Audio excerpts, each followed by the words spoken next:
Nagbabalik po ang live coverage ng ating PBA at kasama natin ang ating bida player of the game, Mac Bello, with a huge and solid PBA debut, 17 points, 9 rebounds, and 7 out of 9 from the field. Mac Bello, congratulations sa iyong napaka-solid na performance. Anong may tuturing mo na pinaka-challenging in-game adjustment?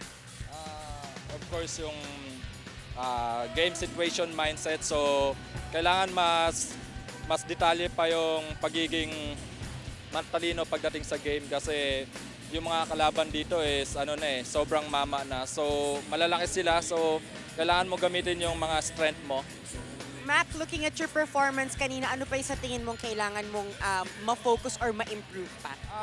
Siguro may conditioning kasi tsaka sa mga skills ko, then madami pa akong kailangan i-improve. So, nagpapasalamat din ako sa mga coaches, din sa mga kuyas ko kasi tinutulungan nila ako eh. Kasi as a rookie, mahirap din yung adjustment pagdating sa PBA. So, sila yung tumutulong sa akin. Once again, Mac, congratulations. Ito na ang iyong pagkakataon para batiin ang iyong mga mahal sa buhay at iyong mga fans. Thank you. Binabati ko yung family ko nanood dyan, then yung girlfriend ko.